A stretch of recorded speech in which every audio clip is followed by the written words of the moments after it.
Hello friends, I'm back and we go straight into tech stocks, right? Obviously, the whole world, especially in America, tech stocks have been going up. But Malaysia, we've been a bit of a laggard. I think it's up a little bit, but it's nowhere close to the US. So we can share with you our thoughts on whether we think that tech is not whether it's going to be what it used to be, or whether it's going to be something different. And we'll draw some parallels, if there are any, with glove industry. But before that, a little bit about Momo. Yeah, so shout out to their Cash Plus. If you want to earn a 5% per year guaranteed return with your idle cash, you can do it with Mumu. If you're a new user, all you need to do is just deposit 1,000 ringgit and you can get a lot of rewards, your 100 ringgit cash rewards. And if you use our code, which is FIRE24, you also get an additional 40 ringgit cash reward. So if you want all of these free stuff, make sure to use our referral link. It will be in the description and comments. All right, so let's get into the start. So this is the rough, like why semiconductors exist, right, Yes, in the first correct. place. So there's actually two things, two types. One is digital, one is analog. Digital, I mean, as the name suggests already, it is more advanced or more better than analog. And digital can be categorized into two parts, which is your memory and also logic. So your memory is more of like a storage. Whatever thing that you want to like record, it's going to be recorded inside this DRAM or NAND. Logic is more of the brain of the tech. I'm not going to explain into details because we are also not an expert about it, but you can read it. It's over here. It's basically like your GPUs and CPUs. So GPUs, I think everybody know about this, about NVIDIA, right? And also your gaming laptop That's and right. all those things. Yeah, they always talk about these NVIDIA racks or something like their GPU, high performance kind of thing. And then analog is more of like a more back end, more traditional. They don't use a lot of transistors as compared to the memory and Yep. also logic. And also, this is where our technology companies are actually located at, where they serve these analog. So analog also can be categorized into analog, discrete, and also optoelectronic. So you can see that they process all those signals, temperature, sounds, and lights, all those kind of things. Now, this is the WSTS forecast for all of these the two areas with the semiconductor. biggest growth, right? Yeah, correct. So only two. One is logic and the other one is memory. This one is the double-digit growth. I mean, you can see it because of data center, because of AI. That's why they need more of these two things. Whereas for analog, micro, sensor, all of these are more of a single-digit kind of growth. Too busy to find stock ideas? Check out Fire Pro to shortcut your research time and effort by 90%. 10% off link in the comments and description. And this one is ASML's outlook. Basically, they say that the only sector that is going to be growing the most is the servers, data centers, and storage. And I just want to add one reason why we trust as ASML. ASML is a one-of-a-kind company. There's no company like ASML. It's too complicated for us to describe here. But in essence, before a chip becomes a chip, you need their machines. And everyone goes through them, right? TSMC, Samsung, everyone, basically, right? Yeah. So why this is important, why their data is, I think, the cleanest and the best, is because they know the demand before products hit the shelf, pretty much.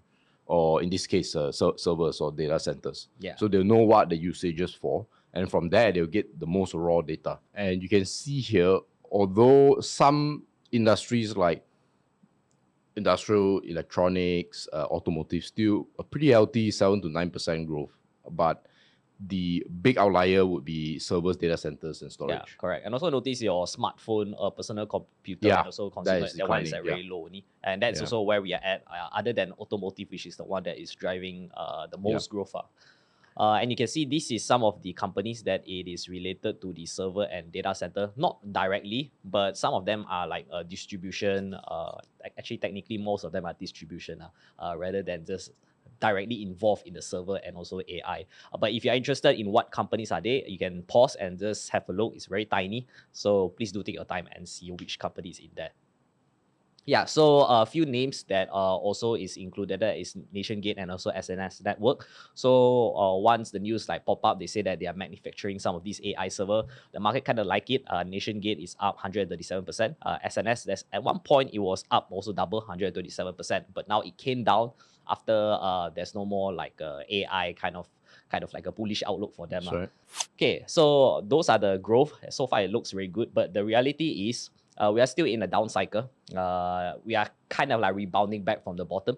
you can see that this is the global chip making climate trend index. So basically at the top over here is the times where the tech sector is at its heat, most heated, because a lot of companies are actually spending more on capex, expanding their production and whatnot. So especially that is during the time of. So it's quite interesting they use temperature as a measure. Yes, right? correct. So this is temperature in the factories or so this is the order activity for chip equipment. Yeah.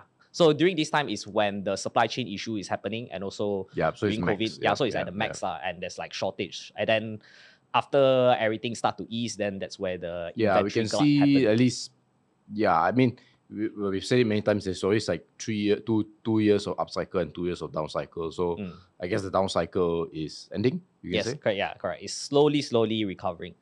And you can see that our inventory is still at the peak. It's still very, very high up. And a lot of these analysts still think that there's still more room to actually correct. So it's still going to take time for it to recover. Yeah, but I think one thing, I'm not sure how they're coming to that conclusion. I think the way they're coming to the conclusion is the line that they're drawing, which is this gray line. I assume that is sort of like the middle, right? Or 0%, right? Yeah, that's actually just the growth only right. for the semiconductor index versus the S&P 500 index. So I think someone reading this might get the impression that, there's still some way to go because it's not below the gray line. But to me, I think there needs to be a new normal in terms of the cycle. So for example, if you look at 2016 here, right, you can see the peak was here, right? So imagine you ignore everything on the right, you would see like, hey, it's quite up. And then there's a big drop. And then let's say, you're here already, and then you think, well, it could drop even further because if you compare to the previous times, it's been lower, right? So, but then it creates a high, and then it drops a bit, and then creates a new high. So the new high was 2019. That was before the shortage, right? And so then we saw the shortage. Yes. So if we are relying on an average, I think that might not be the best. You need to bump it up a little bit. You need to have a newer average, you can say. Yeah, correct. It's a new normal. Yes, correct. Yeah. But something that you need to see also is the memory sales also has been going down. You can see the average selling prices for DRAM and also for NAND. It has reached their peak already. So which means the customers are right now slowing down in terms of their purchases, and hence the drop in average selling prices. And this is also another thing that kind of like support it. Your next generation memory spot price has on a pause, and then the memory reversing again to the negative. Now, what's interesting is the analog. So this is the only sector that has no pricing power. You can see that since the 1990s already, their average selling prices actually has always been on a contracting. But recently, when I say recently, it's just like 2 to 3 years ago, they did have a positive increase in growth because there was a lockdown and also a lot supply chain. And the key here is that Malaysia is still mainly linked to analog, right? Yes, correct. Still mainly linked. So we can expect that analogs average selling prices may start to come down again. Another one that the only one that is growing is just the GPU. You can see that NVIDIA, they captured the new sector, which is the data center other than gaming. So that is still doing very well for them. Now, what would be the catalyst for tech, right? It will be actually the US PMI, which is the main leading indicator for Purchasing the Managers Index. Yes, correct. So you can see that the US one, so far they have been in a contract. Below 50 is basically they are still like not growing now. But slowly they are kind of like trying to turn around. And you can see also the US PMI, it is very directly linked to the global semiconductor sales. So you notice that when during the downturn, then semicon sales is also go down. So why is a leading indicator is because if you notice, during times where they actually start to drop, right, the semiconductor didn't really drop as like at the same time.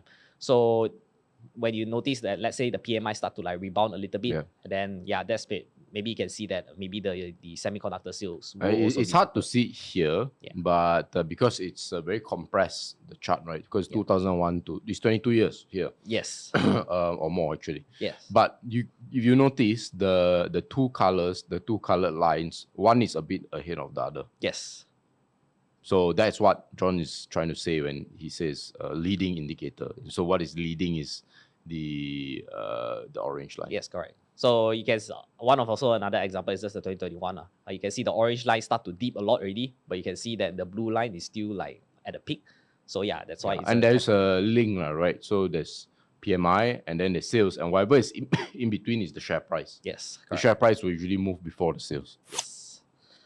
Okay, but another interesting thing also is China is coming in strong. You can see that they are the only country that is spending a lot in semiconductor equipment. You can see that almost every country is like reporting a drop or maybe even muted growth, but only China is the one that is desperately increasing their purchase of semiconductor is because of the US trade war. So they're trying to mitigate that by buying more of this equipment so that they can have like their own self-sustainability in terms of their semiconductor.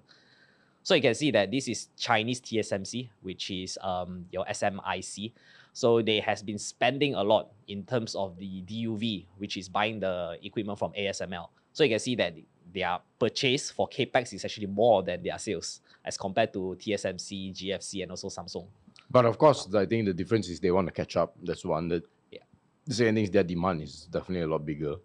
Yes, correct. So and also because of they are trying to like mitigate the trade war the potential trade war, that they cannot like get more sales order from ASML. So that's why they have been buying a lot first. So this also kind of explains why the US is trying to curb them. So they did a lot of like export ban, like Nvidia cannot sell to China, ASML also cannot sell to China, those kind of things. So that's why they are spending more in terms of this semiconductor equipment. Now back in Malaysia, this is the Tech Guys recent quarterly earnings. I adjusted for before Forex and also after Forex versus their preceding year's quarter earnings. You can see that most of them are actually reporting kind of like a recovery, like a growth. Yeah, so for those who are unaware, the recent quarters were heavily impacted by the ringgit strengthening. So when the ringgit strengthened, tech companies actually make less revenue. And why we adjust is because we want to get a clearer reflection on the business growth. Because as a once-off, you can have an adjustment, right? You can make the figures look bad in this case. Yeah. So when we do make the adjustment, we see outside of NationGate, GFTech, and MPI, Inari, everyone is actually positive. Yes. Right, and some really big like Coraza and MPI. Yes, exactly. And then you also notice the recent share price rally. So that also kind of like reflected their recovery in terms of their earnings.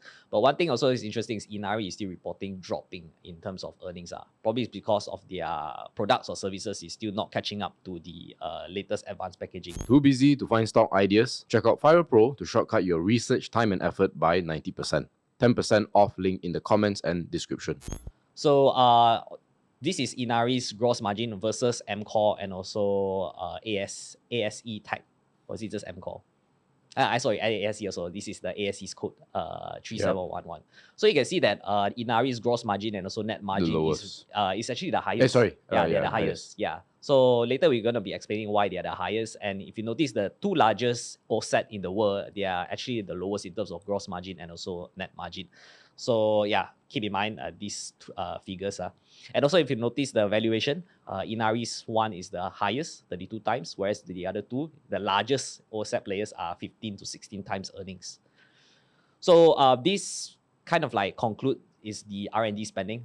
We also did discuss with our research team is our OSAT players, even some of the ATE players don't really spend a lot of R&D. That's right. That's why you can see their margins are very high as compared to like the world leaders like the OSAT, the MCore and also ASE Tech. The amount of R&D spent is a lot. That's why their margins are much lower. Whereas for Inari, I think because they did a mistake of not spending more R&D in the past. Okay. That's why they are already getting like the heat of it already. Because right now we're having advanced packaging, right? It's hard for them to keep up already. And they had to pour more resources now as compared to before. And also another thing why their valuations are high is because of scarcity premium, because we have a very small pool of tech guys only. So more investors will be pouring in money in that few particular stocks, hence the valuation is higher. Whereas for MCore and ASE, I mean, it's a global market. So that's why there's more choices in terms of your tech stocks. Hence their valuation is not as high as compared to Inari. So I think a case study we always use is Pentamaster. Yes. Perfect example. Correct. US and China, Japan, and Malaysia. Yeah, so the US one just now we mentioned that PMI, their PMI is the leading indicator to see whether there's some sort of growth in terms of semiconductor sales. China, this one is another interesting thing because maybe they will become a formidable opponent for the US because of their spending in terms of capex in you see the SMIC, right? They're trying to become the next TSMC. And also they have been trying to create their own chip to to compete with NVIDIA. So these two is going to be like a giant in terms of tech. And how is it going to impact? Well, remember the China plus one, right, policy. Yes. So I'm not sure whether the US will start to like curb some of the export from Malaysia. Which is us, yeah. Yeah, correct. Yeah. If assuming we work, assuming if we are working with China closely, I mean you can see already lah. They already start to like give this export ban in terms of solar panel. Those manufacturing companies that is located in Malaysia, Vietnam, or basically in anywhere in Southeast Asia, they start to like impose a lot of tariff if you are related to China. So yeah, this one is going to be quite interesting to see how is it going to be impacting Malaysia because we are servicing both sides of the nations, US and also China. But right now it's more towards the US. Last one, it is it's the move up the value chain, right? Basically. Yeah, it's the reason also why we are paying more for talent. Yeah, I think also, someone said the minimum wage in Johor is 4,000. Yeah, right, so for the high skilled jobs. Yeah, correct. So you need to expect that probably the tech guys' margin will not be as lucrative as it was before because of these expenses, right? You have to spend more in capex. You also have to spend more in talent. So yeah, the heydays of tech margin probably is going to be not there already as compared to 2021, 2022. This is also why we are saying that it is kind of akin to the glove losing their competitive edge because at one point glove had a super normal profit time and then now it start to like normalize. Yeah, because other people come in. That's it. Yes, correct. So you can do something different. Yeah, so this is the same for our tech guys in Malaysia. So maybe you can kind of like expect maybe the valuation may not be so high up as it was before in the future. So yeah, that's about it for today's video. Hope you guys enjoy, and this is the FirePro's performance for November. Doing pretty well. I think right now we are up 51 or 52%. Okay. Yeah. If we record it today, yeah. Yes, correct. Boring portfolio is also up around like 16 to 17.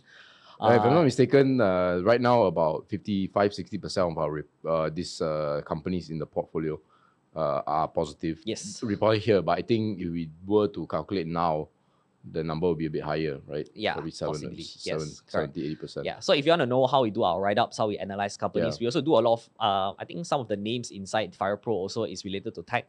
We are still invested in some of these tech guys also. So if you're interested to find out which company we did a write-up on, you can check out FirePro. The names will be disclosed after you subscribe to it.